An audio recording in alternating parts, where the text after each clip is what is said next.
حي على الفلاح.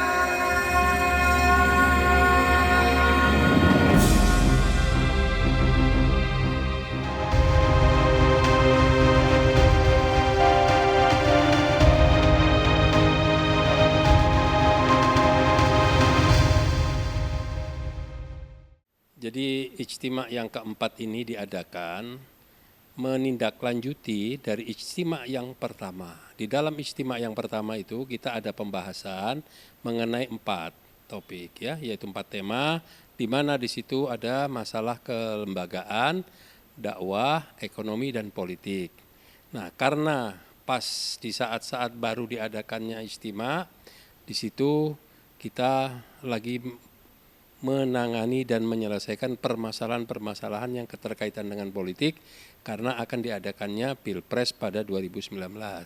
Nah, untuk itu maka pada ijtima yang keempat kami akan mematangkan dan akan menindaklanjuti daripada 3 yang belum tersentuh atau belum maksimal dikerjakan. Maka dari situlah kami akan memaksimalkan kelembagaan, dakwah dan ekonomi, karena ekonomi umat ini juga tidak kalah pentingnya, ini sangat penting sekali agar ini cepat-cepat dapat ditangani dan dicarikan jalan keluarnya. Ya, contoh misal masalah ekonomi, kan kemarin kami telah mendirikan KS 212. Nah, itu akan kita evaluasi dan akan kita minta dari pengurus yang mendapat kepercayaan di KS 212 untuk mempresentasikan apa yang sudah dilakukan dan ke depan apa yang akan dilakukan, termasuk bagaimana kita akan memberikan solusi kepada umat ini agar benar-benar ekonomi umat ini dapat berjalan, tidak hanya berputar kepada konglomerat saja.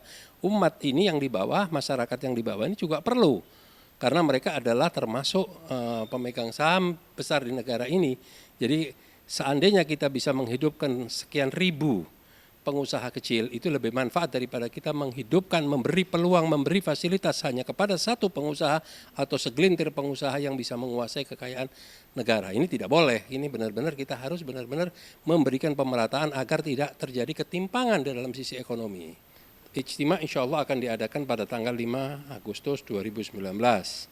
Nah, dan target yang akan diundang memang kita tidak terlalu besar, dalam arti kata kita menargetkan dari kualitas, ketokohan, dan senioritas diperkirakan sekitar 800 sampai 1.000 orang. Kita undang ya hampir dari seluruh Indonesia ya, dari kota-kota provinsi, kabupaten, itu hampir dari sebagian besar wilayah Indonesia, tergantung kesiapan dari mereka. Dan insya Allah walaupun dari para ulama, para habaib banyak yang menjalankan ibadah haji pada tahun 2019, tapi insya Allah paling tidak masih banyak yang sudah konfirmasi dan insya Allah akan hadir pada ijtima yang keempat nantinya.